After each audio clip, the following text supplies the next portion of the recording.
அனைவருக்கும் உள்ளார்ந்த மனதினை உருமாற்றும் இறைபணி சார்பாக வாழ்த்துக்களும் வணக்கங்களும். இன்றைய மருத்துவ நேர பகுதியில் நம்ம எந்த நோயை பற்றி பார்க்க போகிறோம் அப்படின்னா, பெப்டிக் அல்சர். அதாவது சித்த மருத்துவத்தில் அது குண்மம்னு சொல்லப்படுது. சித்த மருத்துவத்தில் குண்மம் அப்படின்னு சொல்லப்படுவது என்ன, நோய்க்கான காரணங்கள் என்ன, என்னெல்லாம் சாப்பிடலாம், என்னெல்லாம் சாப்பிடக்கூடாது, ஆராய்ச்சிகள் மூலம் என்னென்ன மூலிகைகள் இந்த அல்சர் நோய்க்காக சொல்லப்பட்டு இருக்கிறது, அதை நம்ம எப்படி பயன்படுத்தலாம் அப்படிங்கிறத பற்றி தான் நம்ம இந்த வீடியோவில் பார்க்க போகிறோம். சித்த மருத்துவத்தில் குண்மம் அப்படின்னா என்ன அப்படின்னு சொல்லப்படுது அப்படின்னா, உண்ட உணவு செரிக்காமல் கொஞ்ச நேரத்திலேயே சாப்பிட்ட கொஞ்ச நேரத்துக்குள்ளேயே வயிற்றுக்குள்ளே தாங்க முடியாத எரிச்சலையும் வலியையும் உண்டாக்கி, சிலருக்கு வாந்தி வரும், சிலருக்கு உடலையும் மனதையும் குன்ற செய்கிறது. அதனால தான் இதை குண்ம நோய் அப்படின்னு அழைக்கப்படுகிறது. அதாவது அவங்களுக்கு வலி தாங்க முடியாமல் அந்த வயிற்றை பிடிச்சிக்கிட்டே குன்றி நடக்கிறாங்க. அதனால தான் இது குண்ம நோய் அப்படின்னு அழைக்கப்படுது. காரணம் நிறைய சொல்லப்பட்டிருக்குது. அதாவது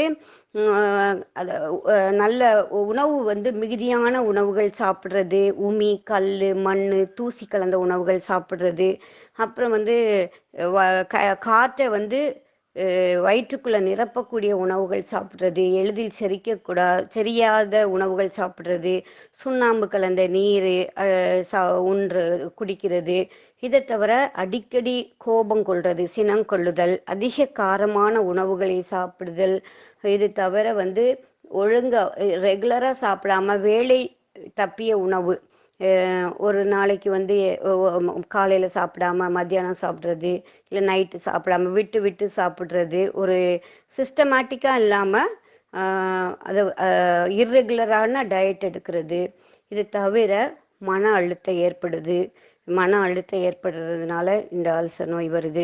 அதிகமான குடிப்பழக்கம், புகைப்பழக்கம் அந்த மாதிரி இருக்கிறதுனால, அது மாதிரி வலி நிவாரணி மாத்திரைகள் அதிகமாக உட்கொள்ளுதல், ஸ்டீராய்டு மாத்திரைகள் அதிகமாக உட்கொள்ளுதல், அதிலெல்லாம் இந்த குண்ம நோய் வருது.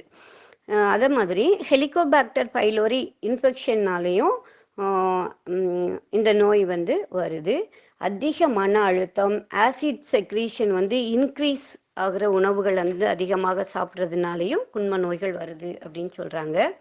குண்மத்தை இதோட குறிகுணங்கள் என்னென்னா, தாங்க முடியாத வயிற்று வலி, எஸ்பெஷலி மேல் வயிற்றில் வலி இருக்கும், சாப்பிட்ட சாப்பாடு செரிக்காது, குமட்டல், வாந்தி, விக்கல், நெஞ்சு எரிச்சல், வயிற்று உப்புசம், அந்த மாதிரி குறிகுணங்கள்லாம் இதில் அதிகமாக காணப்படும். இரைப்பை மற்றும் குடல் புண் நோய் இருக்கிறவங்க அடுத்தது எது சாப்பிடலாம், எதெல்லாம் செய்யக்கூடாது, சாப்பிடக்கூடாது அப்படிங்கிறது தான் நம்ம இப்போ பார்க்க போகிறோம். அல்சர் நோய் இருக்கிறவங்க கட்டாயமாக சரியான நேரத்தில் சரியான உணவு எடுக்கணும். அது ரொம்ப ரொம்ப முக்கியம். ஒரு காலை உணவு கட்டாயமாக 7 to 9க்குள்ளே எடுக்கணும். மதிய உணவு 12 to 2க்குள்ளே எடுக்கணும். இரவு உணவு தூங்குவதற்கு 3 மணி நேரத்துக்கு முன்பாக உணவு எடுக்கணும். எளிதில் சீரணமாகக்கூடிய உணவுகள் எடுக்கணும். அதிக புளிப்பு, அதிக காரமான உணவு வகைகளை தவிர்க்கணும். ஈஸியாக நிறைய விட்டமின் ஏ, சி, துத்தநாகம், செலினியம் நிறைந்த உணவுகள் அதிகமாக சாப்பிடணும். அதே மாதிரி ஃபைபர் அதிகமாக இருக்கிற உணவுகள், பழங்கள், காய்கறிகள் அதிகமாக நம்ம எடுக்கணும். ஆப்பிள் பழம், மாதுளை, கொய்யா, வாழை, கருப்பு திராட்சை, அத்திப்பழம், சப்போட்டா, இதிலெல்லாம் பாலிஃபினால், ஃப்ளேவனாய்ட்ஸ் எல்லாமே இருக்கிறதுனால அது நம்மளுடைய குடல் புண்கள் ஆறுவதற்கும், அந்த இன்ஃப்ளமேஷன், குடலில் இருக்கிற இன்ஃப்ளமேஷன் குறைவதற்கும் இந்த உணவுகள்லாம் ஹெல்ப் பண்ணும்.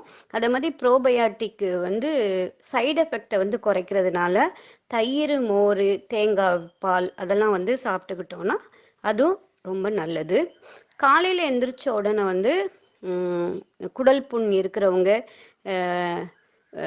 வெண்பூசணி சாறு, அருகம்புல் சாறு, இல்லை வெள்ளரி ஜூஸு, இல்லை முட்டைக்கோஸ் ஜூஸு, இல்லை ஒரு ஆலோவேரா ஜூஸ், அந்த மாதிரி காலையில் எம்டி ஸ்டமக்கில் எடுக்கும் பொழுது அதுவும் குடல் புண் ஆறுவதற்கு ரொம்ப நல்ல உதவி செய்யும்.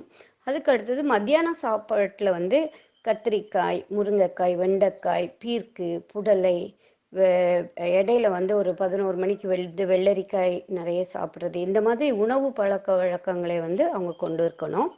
அதே மாதிரி உணவில் வந்து செரிக்கிறது, டைஜஷன் ஈஸியாக உண்டாக்குற இஞ்சி, பிரண்டை, கொத்தமல்லி, கருவேப்பிலை, அதை சேர்ந்த துவையல்கள், ஊறுகாய் அதெல்லாம் வந்து சாப்பிடணும்.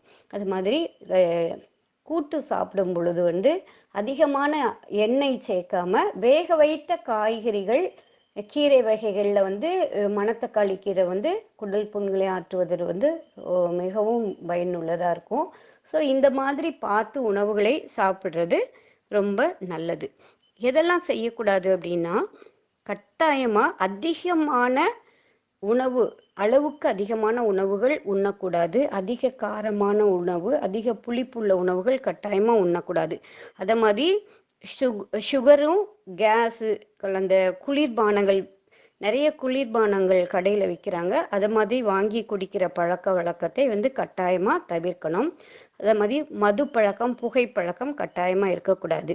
அது மாதிரி ஜங்க் ஃபுட்டு நிறைய கடைகளில் விற்கிற பீஸா, பர்கர், பாஸ்தா, அப்புறம் குக்கீஸ், ஒயிட் பிரெட் இதிலெல்லாம் சேர்ந்துருக்குறோம். அது ஃப்ரைடு ஃபுட்டு, ஃப்ரெஞ்ச் ஃப்ரை அந்த மாதிரி உள்ளதெல்லாம் அவாய்ட் பண்ணணும்.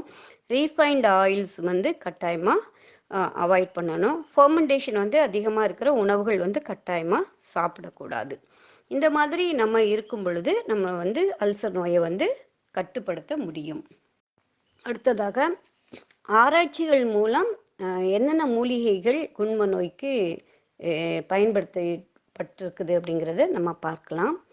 நிறைய ஆராய்ச்சிகள் மூலம் நிரூபிச்சிருக்கிறாங்க. எஸ்பெஷலி வெள்ளைப்பூடு, பெருங்காயம், ஓமம், இஞ்சி, அருகம்புல், ஆவார இலை, சரக்கொன்றை இலை, மஞ்சள், நெல்லிக்காய், கடுக்காய், தாண்டிக்காய், இந்த மாதிரி நிறைய மூலிகைகள் வந்து ஆராய்ச்சிகள் மூலம் நிரூபிக்கப்பட்டுள்ளது. அதில் ஒரு சில இது வந்து நம்ம பார்க்கலாம். பூண்டில் வந்து அனிமல் ஸ்டடி பண்ணியிருக்கிறாங்க. அதில் என்ன இருக்குதுன்னா வந்து பூண்டு வந்து என்ன பண்ணுது அப்படின்னா, ஸ்ட்ரெஸ்னால அல்சர், கேஸ்ட்ரிக் அல்சர் வந்து வரும். அதை வந்து குணமாக்குறது பூண்டு அப்படிங்கிறத நிரூபிச்சிருக்கிறாங்க. அது மாதிரி நெல்லிக்காய்க்கும் வந்து புண்களை ஆற்றும் ஆற்றலும், அதை மாதிரி அந்த ஆன்டி செக்ரேட்டரி ஆக்ஷன் சொல்லுவாங்க, அதாவது அந்த சுரப்பு தன்மையை குறைக்கிற தன்மை இருக்குது அப்படின்ட்டு நிரூபிச்சிருக்கிறாங்க. அது முக்கியமாக வந்து மஞ்சளில் வந்து ஹெச் பைலோரி அந்த பாக்டீரியானால இன்ஃப்ளமேஷன் வரும். அதை வந்து குறைப்பதாக நிரூபிக்கப்பட்டுள்ளது. அதாவது இதுக்கு வந்து ஏற்கனவே வந்து மஞ்சளுக்கு வந்து வீக்கம், முறுக்கி செய்கை இருக்குது அப்படின்னு நிரூபிச்சிருக்கிறாங்க. அதை மாதிரி அந்த ஹெச் பைலோரி இன்டியூஸ்டு இன்ஃப்ளமேஷனை வந்து குறைக்குது, அந்த பாக்டீரியா வந்து இன்டியூஸ் பண்ணுற தூண்டுகிற அந்த வீக்கத்தை வந்து குறைக்குது அப்படிங்கிறத வந்து நிரூபிச்சிருக்கிறாங்க. அதனால் நம்மளும் வந்து சாப்பாட்டில் பூண்டு, நெல்லிக்காய், பெருங்காயம், மஞ்சள் அது சேர்ந்த உணவுகளை வந்து அதிகமாக நம்ம எடுக்கும் பொழுது நம்மளுக்கு குடல் புண் கட்டாயமாக ஆறும். இப்போ வந்து நெல்லிக்காய் எடுத்துக்கிட்டோன்னா நெல்லிக்காய் ஜூஸ் குடிக்கலாம், இல்லை நெல்லிக்காவை வந்து தேனில் ஊற போட்டு அந்த மாதிரி சாப்பிடலாம். அது மாதிரி மஞ்சள் வந்து மஞ்சளுக்கு வந்து ஏற்கனவே வந்து அதுவும் அதை மாதிரி வீக்கம் முறுக்கிற செய்கை இருக்குது அப்படின்னு நிரூபிச்சிருக்கிறாங்க. அது மாதிரி புண்களை விரைவில் ஆற்றும் செய்கை இருக்குது அப்படின்னு நிரூபிச்சிருக்கிறாங்க. ஸோ அதெல்லாம் நம்ம வந்து உணவில் வந்து எடுத்துக்கொள்ளும் பொழுது நிச்சயமாக இந்த குடல் புண்ணுக்கு வந்து ஒரு சிறந்த மருந்தாக இருக்கும். நன்றி. இது போன்ற ஆராய்ச்சிகள் மூலம் நிரூபிக்கப்பட்ட மருந்துகளை கேட்டு பயனடையுங்கள். நன்றி. ஒரு நிமிடம் ஜெபிப்போம். அன்பின் பரலோக பிதாவே, அருமையான இந்த நேரத்தில் வயிற்று வலியினாலும் வயிற்று புண்ணாலும் நெஞ்செரிச்சலினாலும் எத்தனையோ மக்கள் கஷ்டப்படுறாங்க சாப்பிட முடியாமல். அவர்கள் ஒவ்வொருவரையும் உம்முடைய காயம்பட்ட கரத்தால் தொட்டு சுகப்படுத்துங்க. உம்முடைய பரிசுத்த இரத்தம், ஆணி பாய்ந்த இரத்தம் அவர்களுடைய புண்கள் மீது தெளிக்கப்படட்டும். நீர் அவர்களுக்கு விடுதலை கொடுக்கிறீர் என்பதை அவர்கள் உணரவும், தங்கள் பழக்க வழக்கங்களை மாற்றிக்கொண்டு வாழவும் கிருபை செய்யுங்க. துதிகன மகிமை எல்லாம் ஒருவருக்கே செலுத்துகிறோம். மீட்பர் இயேசுவின் நாமத்தில் ஜெபிக்கிறோம் பிதாவே, ஆமேன்.